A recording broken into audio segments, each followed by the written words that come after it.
Welcome to our audience on KTN Home. You're joining us for until the top of the hour. We are also live on SpiceFM and SpiceFM KE, YouTube, Facebook, Twitter. And we're starting a conversation today, and we want this conversation to engage the Cabinet Secretary for Transport, Infrastructure, Urban Development and Housing, James Macharia. On the 16th day of July 2021, he was on this road, the Mombasa Road. He was inspecting the construction of the Nairobi Expressway. He was saying that the project was 60% complete. It's expected to be completed and open to traffic in early 2022. How many months do we have until the end of the year? 4. Yeah, so for 4 more months, whatever is happening today on Mombasa Road, expected to Eric, keep that happening. road will not be complete in that time. For sure, it will not be completed. This in expressway, early forget it. Nothing. Forget it. It won't be. You heard me say it before. Let me repeat it again for good measure. It will not be. When we get to the middle of next year, it still won't be completed. He should talk about the end of next year or the year after. This road, this expressway, forget it. You don't see it. No, it will not be complete even by the middle of next year. Okay. Put a wager on that. Put a wager on that. That is 1. 2. For all that time until it gets complete, we need to have proper motorable alternatives on this road. That's doable. People cannot be spending hours on a road just because they are traversing gullies in the middle of Nairobi. You can't be visiting the garage 4 times in a month simply because you want to go and repair something that was damaged by a bad road. Worse still, children should not be spending hours in traffic. Now that's a cardinal sin. How on earth do you let these young Kenyans spend time on the road going to school, spend the night on the road in a bus on their way home? It's ridiculous. And this happened. It Exactly, happened no, once. not ridiculous. Happened Preposterous. twice. Happened thrice. It happened on Friday. People spent hours on the road, on this road between on Mombasa Road all the way to Mlolongo. People coming to work every morning using this road are stuck in traffic.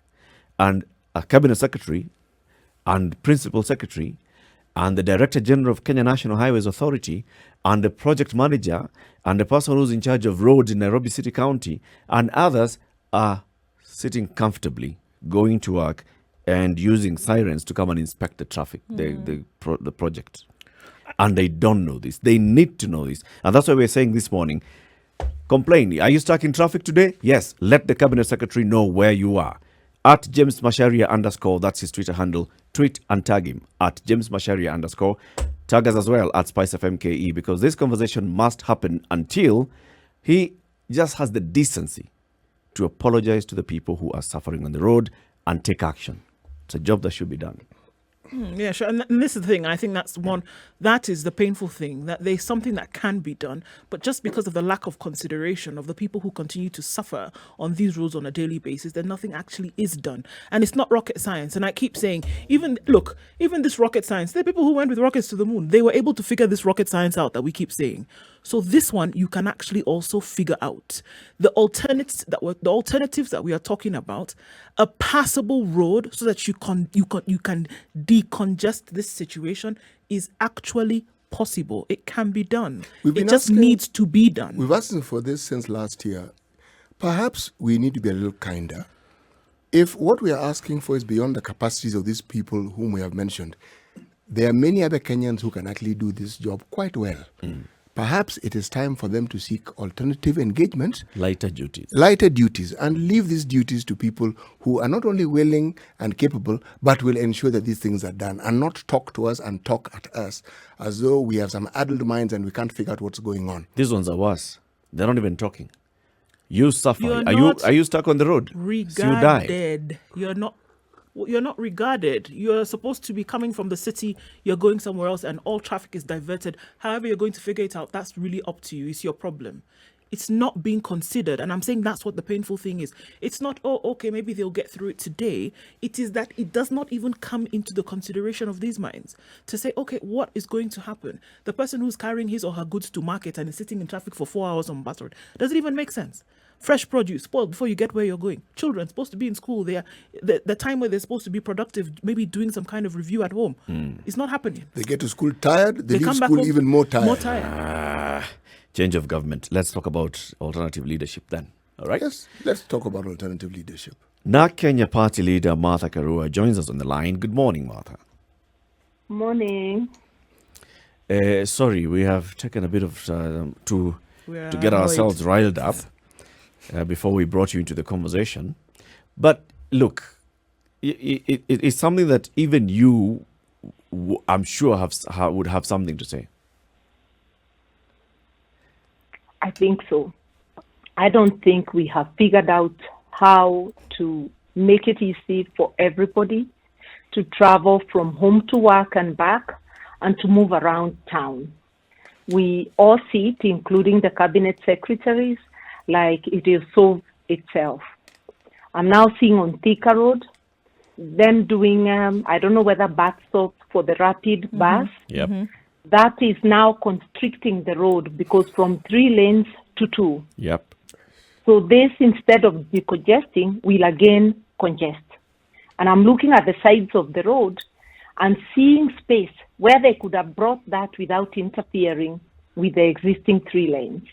So I don't know who is planning, who is thinking about this, where is the good rail that can ease Mombasa Road?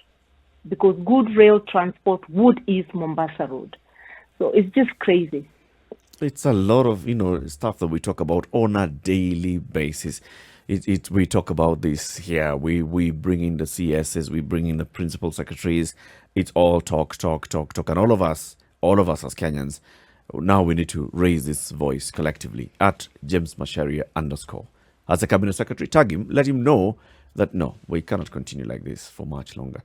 So a section of Mount Kenya party leaders have formed 2 committees that will draft priorities of the region for the presidential candidates come 2022 next year. This is page 9 of the Standard this morning, led by Martha Karua of NARC Kenya, Moses Kuria of Chama cha Kazi, Mwangi Kionjori of the Service Party of Kenya.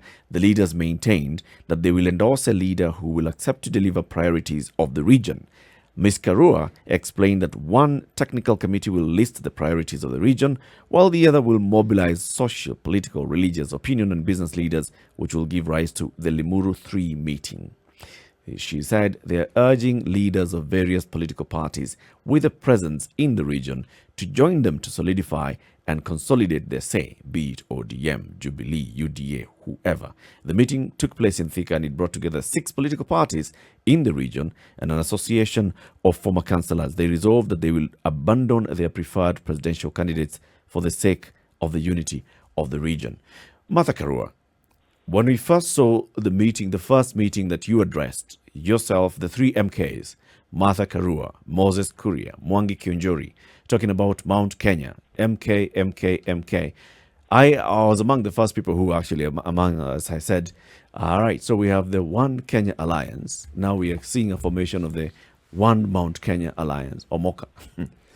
and the question that we ask ourselves is, what direction is this One Alliance taking? Are we talking about consolidating all the voices in Mount Kenya into one? Is that the direction that you're seeking to go? I think our direction is very clear. It solidifies the voice of the mountain. We are not talking about fielding a presidential candidate.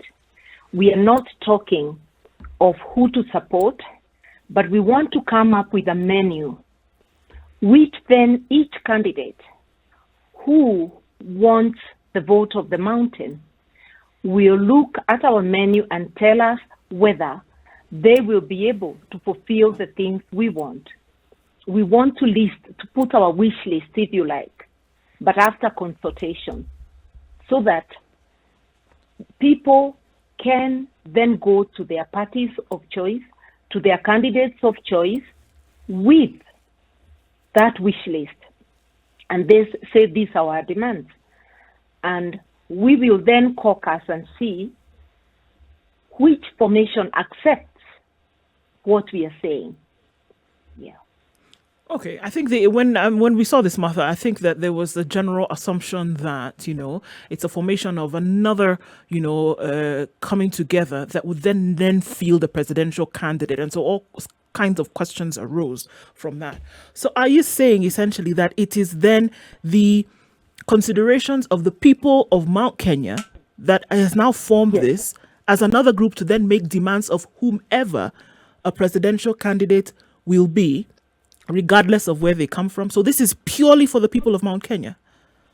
This is purely to secure our interests and our place in the coming dispensation, and also to secure national interests. Remember, Mount Kenya is a part of Kenya.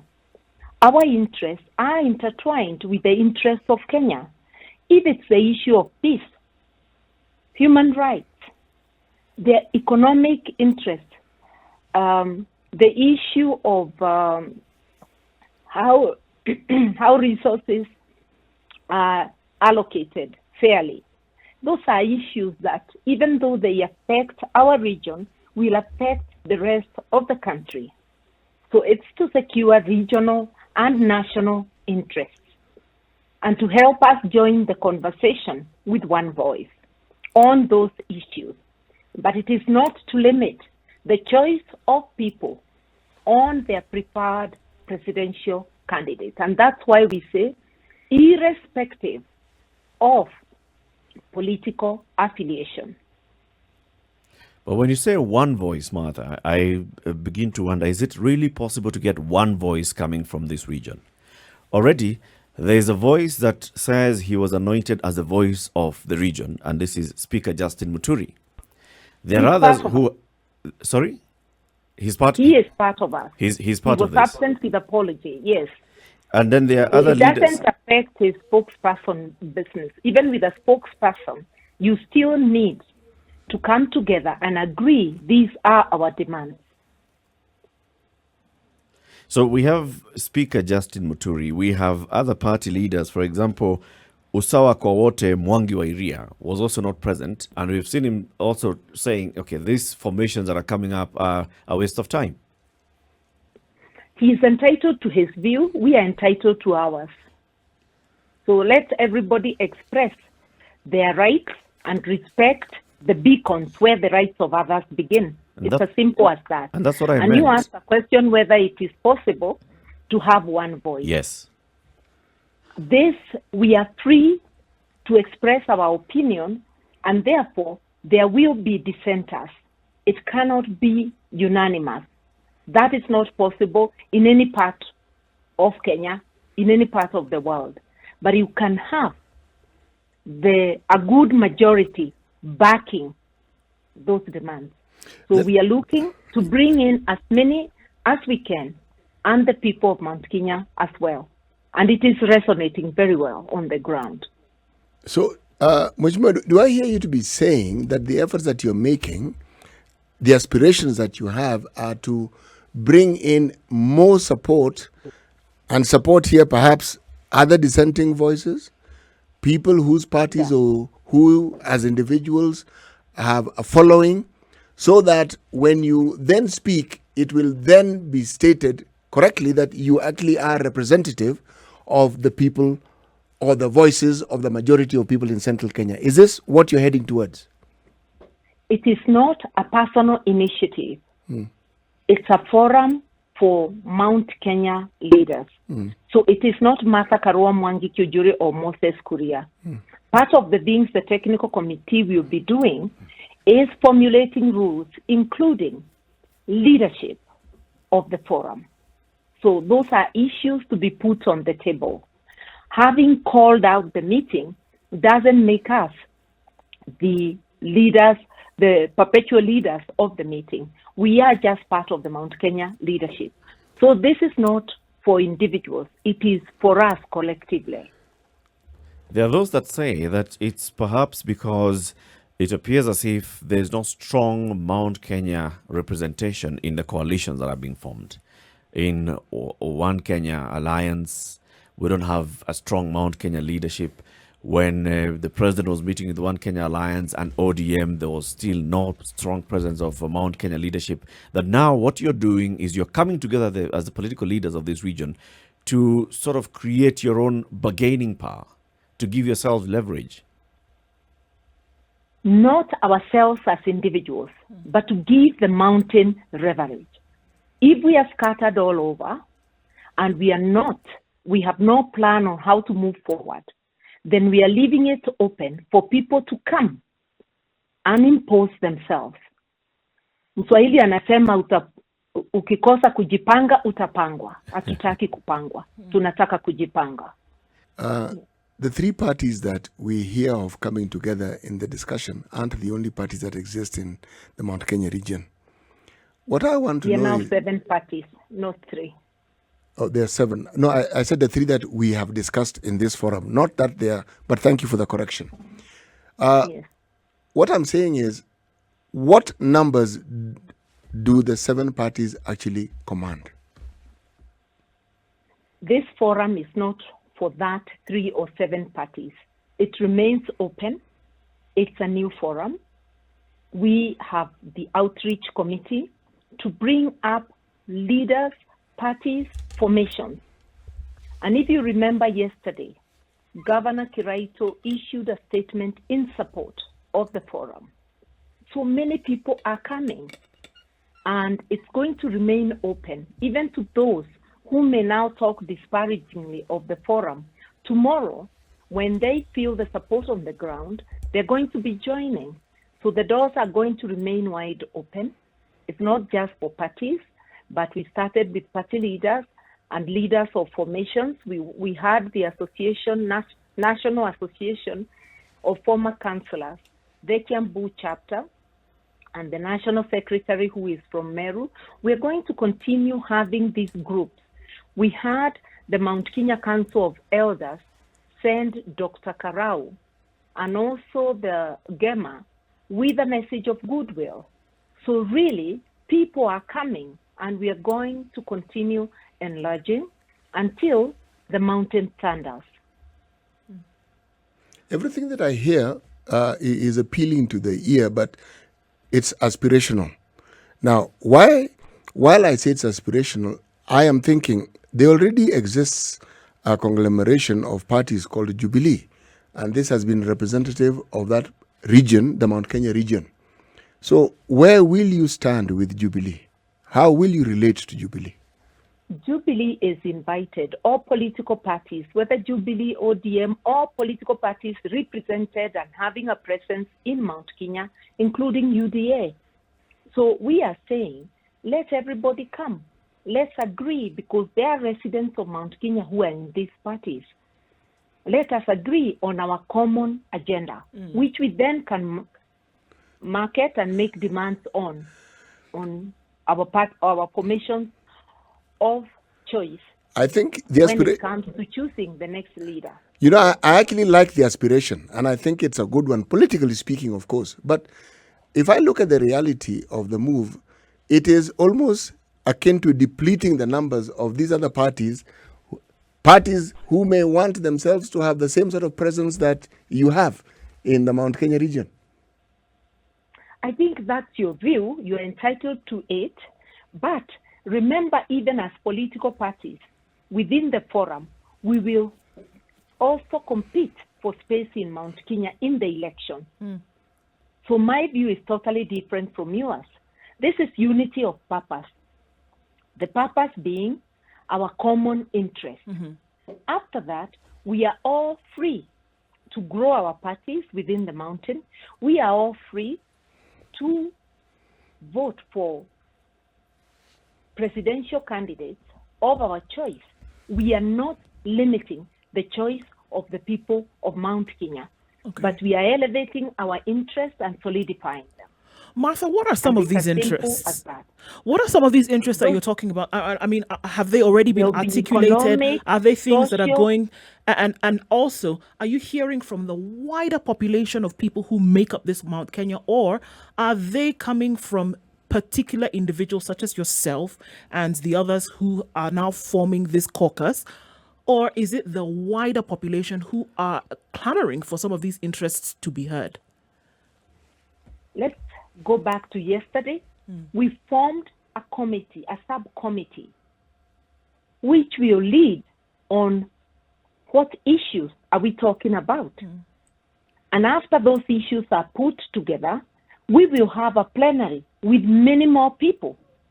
So there will be a process, and it will culminate in Limuru 3, where people now can endorse, with or without amendments, what all those consultations we will have come up with. So this is a work in progress. We cannot, as leaders, put up a list and tell Mount Kenya, these are your interests. We have to go back to the ground. And that's precisely what we are doing. Yeah. And those interests are economic, social, cultural, and political. You know, they're wide. I think this is the first time that we are seeing, such a sustained conversation about bringing together the interests of this particular region. And the conversation have taken place. Now you and this caucus, previously with even the coming out of Justin Muthui as spokesperson, others coming out to say, what are the interests of the Mount Kenya region and how are they going to be taken care of? Is this a sort of conceding that for the first time since multi-party elections, Mount Kenya is likely not to field a candidate in next year's presidential election? In 92, Mount Kenya had at least 2 candidates. 97, Mount Kenya had at least 2 candidates. 2002, at least 2 candidates. All through until even the current president is from the region.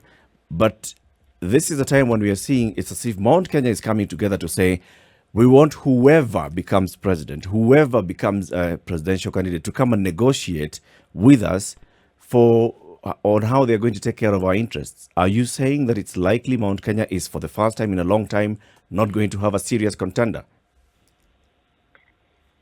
Not so, because the Constitution has not stopped anybody from Mount Kenya who wishes and who feels the need to serve Kenyans at that level from fielding themselves as candidates.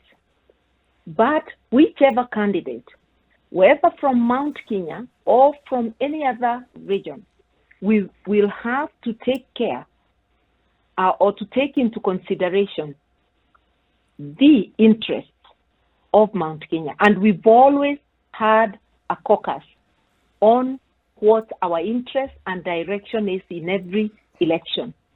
I remember we had this in 97, in 2002.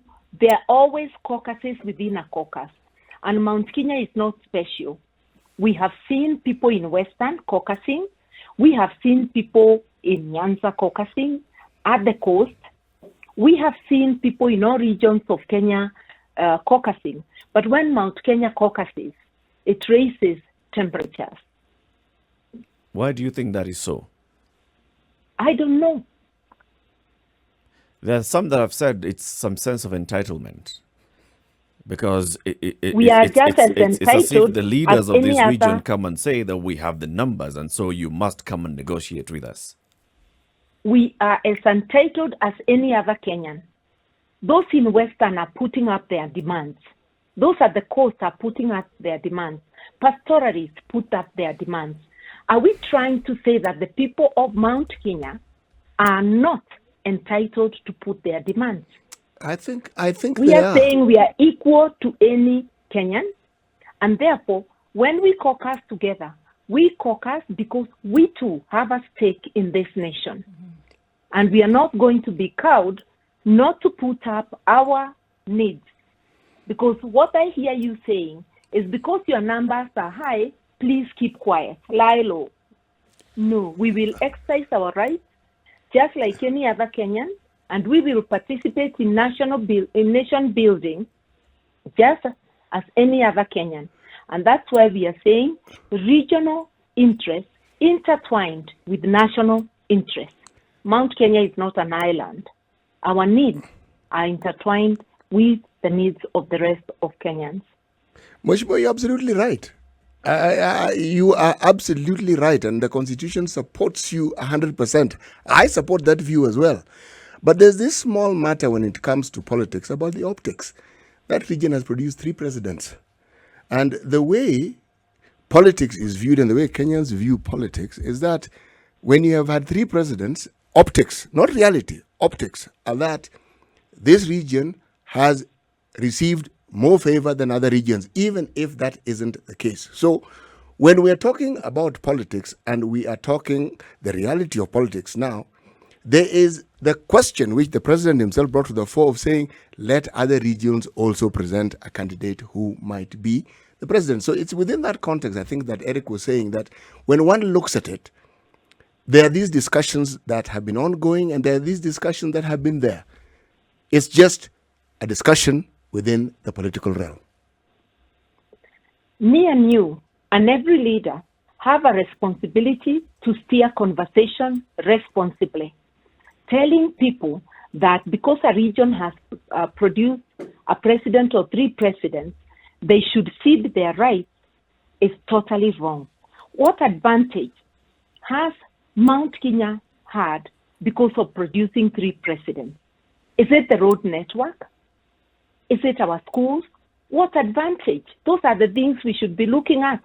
Right now, Nyanza has had great advantage with the projects the 2 brothers are taking to Nyanza, the president and Right Honorable Raila Odinga.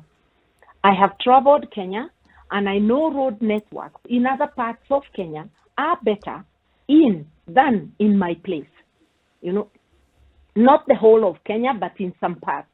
So what advantage does Baringo have for having had Moi for 24 years? Those are the questions we should be asking. I personally would not care where the president comes from. What I care for is the policies and how resources are going to be distributed, how inequalities in development are going to be tackled, not just about Mount Kenya. There are places in Kenya which lack basic amenities. And that's why we even put the equalization fund in the Constitution. And those imbalances are causing a deficit in our cohesion, in our nationhood. So we want to know how each candidate is going to address these issues. And it is up to the media, to leaders like me, to steer the conversation responsibly so that people know for sure, even though it's your tribesmen on the seat, if their policies are not good, it will not benefit you. We are suffering for deficits in health services under Uhuru Kenyatta. If you are in Mount Kenya region and you contract corona, you'll be scrambling for a bed and trying to come to the center for relief, just like everybody else. So what advantage am I having because Uhuru is president over and above other regions? Those are the things that we need to discuss. When policies are not good, or if they're good, they are not followed through, we all suffer. Look at the human rights situation. Kianjokoma is in Mount Kenya. The 2 brothers were battered to death by police. And that is a question of how police reforms are going on, how complaints of human violations are handled. That is why we are seeing responses that hurt the people. And this is the whole country. It doesn't matter where you are. It is our duty to tell Kenyans. It doesn't matter whether it's your brother. If the policies are not good, they'll hurt you, just like the rest of Kenyans. Do you encourage other leaders from other regions to follow in the same suit, caucusing around,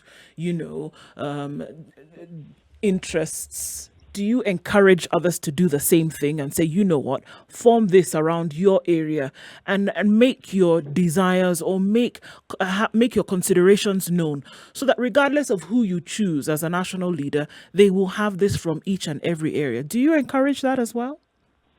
They went ahead of us. Other regions keep caucusing. So I don't have to encourage them. And by the way, the Constitution does recognize community of interest. And that is how even the counties were formed around community of interest. We have regional blocks, economic blocks. So people are already caucusing on matters affecting them. Just let's expand this so that we know what it is that we are demanding. And it's not just concrete. It's not just development in terms of what you can touch and feel. Right. It includes everything from human rights to everything, to an environment that helps us to thrive as a people, to infrastructure, to health, all those things. And although they are regional interests intertwined with national interest. How much more powerful do you think a caucus of a national representation then would be? Because there are leaders whom you know who are from other areas in the country and not necessarily just from Mount Kenya. How much more powerful do you think a caucus of such a nature would be that is saying these are our demands, notwithstanding where we are from, but the nation as a whole, and we are saying this is what we demand of a leader regardless of where we are from, in order for this country to go forward? We still are having such caucuses, maybe not a national forum, but we've been having tea with leaders from all over. But sometimes it's with leaders who are aspiring. So a caucus of interest nationally has not come up yet, but we have NGOs, we have forums. I'm going to attend a forum today convened by religious leaders. I know it will be talking about national interest. And eventually, yes, I pray that we have a very strong national caucus that can give this country direction. If you remember the Ifungamano Forum of yesteryears, it really helped. A push to multi-party democracy, a push to expanded democracy, and a push to a new constitutional dispensation.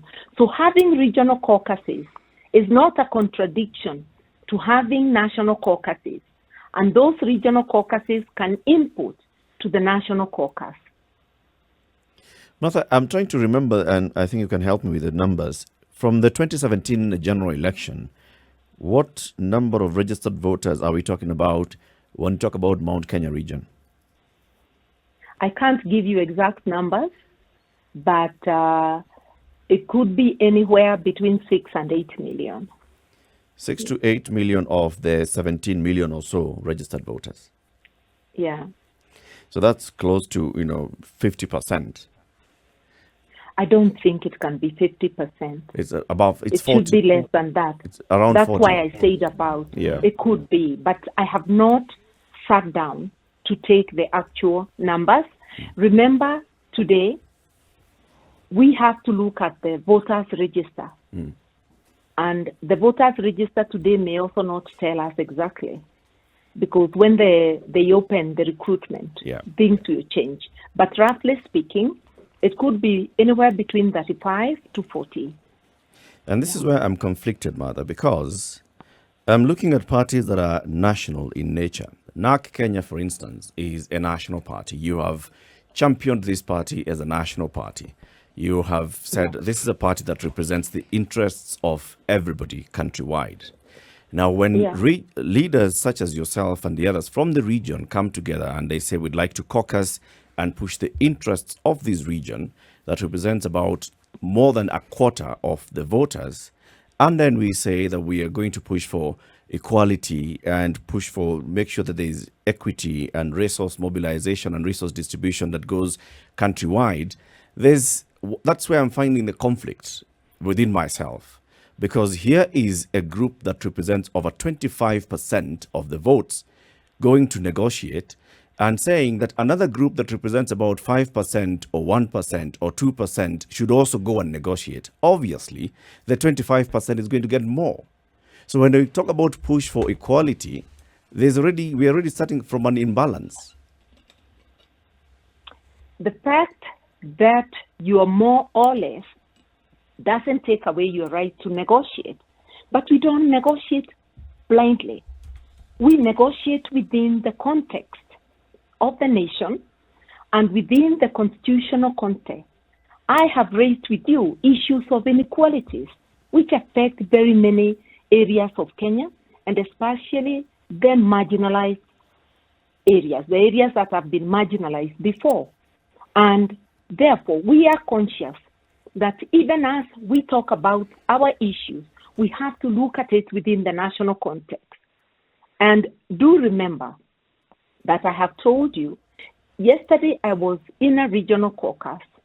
Today, I'll be in a national caucus. I see no contradiction. I'm a leader of NARC Kenya, a national party, a party which through me proposed the equalization clause in Naivasha during the constitutional making so that we can have affirmative action for the marginalized areas. Yet, I am going to run for Governor Kirinyaga, and that's local. It has no contradiction with the fact that I am leading a national party and our policies are equality for every Kenyan in development, in services, in everything. There's no contradiction. You can think global, act local, and you can think local and act global. So all those things. Let me ask the question though, because remember what I was asking was more about the optics, not the reality. How exactly, beyond the invitation, are you trying to get other people who are not necessarily in the Mount Kenya region to buy into your aspirations? You know, the people who should buy into our aspirations are the presidential candidates, whether they are from Mount Kenya or from other areas. Number two, our demands are not going to be secret.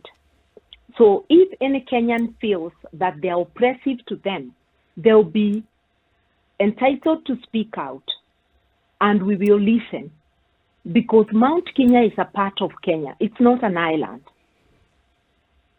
So this is not a secret club. It demands in the open. Demands for good governance in Mount Kenya are demands for good governance in Kenya. So there is absolutely no contradiction. It's like in Parliament, a member of Parliament is a member of the National Assembly, not a county assembly.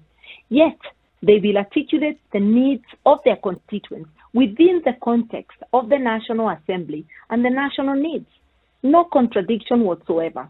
And if it is the optics, you and me have a duty to clarify to the people that there is no contradiction and both are not mutually exclusive.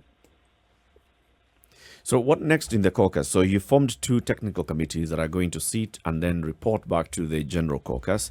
From that point on, are you going to have like an election of leadership of spokespersons to have the people who are going to be negotiating? Because you don't want to have Esau Kioni coming to you and saying, you know, I negotiated with Raila yesterday and we agreed on 1, 2, 3. You need to have a structured negotiating panel.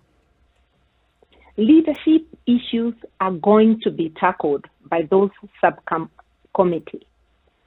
So we are going to see in the next 2 weeks another meeting to receive the reports of the subcommittees and a plenary, this time hopefully having more leaders, having more people than we had. We will keep expanding. The outreach committee will also have done its work. And finally, when all those issues are put into context, it will culminate in Limuru 3, which will be a much, much bigger plenary, having representation from all the counties of Mount Kenya. How will you address any possible conflict of interest? So, for example, we have seen Moses Kuria has been associating himself with the UDA camp. Or as he is entitled to. Yes. So how would you be able to avoid conflict of interest when you're having those negotiations with all the presidential candidates? Such that the same Moses Kuria, when he's sitting down with, let's say, the leaders of OKOA or One Kenya Alliance, he knows he's representing not his one leaning of the UDA, but the leaning of this caucus. I don't think it is intended that if you are supporting candidate X, you go to negotiate with another candidate. It is intended. Once we agree that these are our demands, if you are in UDA, you'll be taking them to UDA saying these are our demands. If you are in One Kenya Alliance, you'll be taking it to them and to the very many other candidates. So there'll be no awkward moment. Does this perpetuate in any way tribal leanings that could go towards the side of dangerous, Martha? Regardless of whether it is those who are pushing for a Mount Kenya agenda, those who may be pushing for a coastal agenda, does it do that in any way along any kind of dangerous lines, in your opinion? Nothing dangerous. The Constitution recognizes, and I'll repeat, community of interest. And people are always able to caucus among communities that do have community of interest. If it is resources you are sharing like water, even the water bodies, we have formed the water organizations along the basin, the whole basin approach. And that is community of interest in that particular resource. It doesn't lead you to negative ethnicity. Negative ethnicity is something people deliberately come up with for divide and rule. While community of interest is to champion things or that are of importance to a particular group.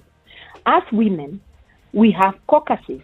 Even in parliament, women have Kewopa, which is to champion their interests. That does not bring any contradiction with the fact that those women belong to other political parties. So long as they are able to recognize these are the common things to us as women, of which we can make it demands. The same as youth. It is no different with a regional caucus talking of community of interest. Martha Karua, NARC Kenya party leader, thank you very much for joining us. And yes, we now hear that you want to be governor of Kirinyaga. Again, you'll be vying. I said it before. Yes. Yes. Oh no, the last time you told us that you were thinking about it on this show. But now it's good now that in the situation room. It's very clear. You've made it very clear. Asante sana for joining us today. And we want to say goodbye to you with this quote that is a favorite of yours, that life is like a camera. Focus on what's important, capture the good times, develop from negatives. If it is not worth it, take another shot. Precisely. Thank you very much and have a lovely day. Say hello to the religious leaders when you meet them. Asante sana and good day to you all. Thank Thank you. Thank you.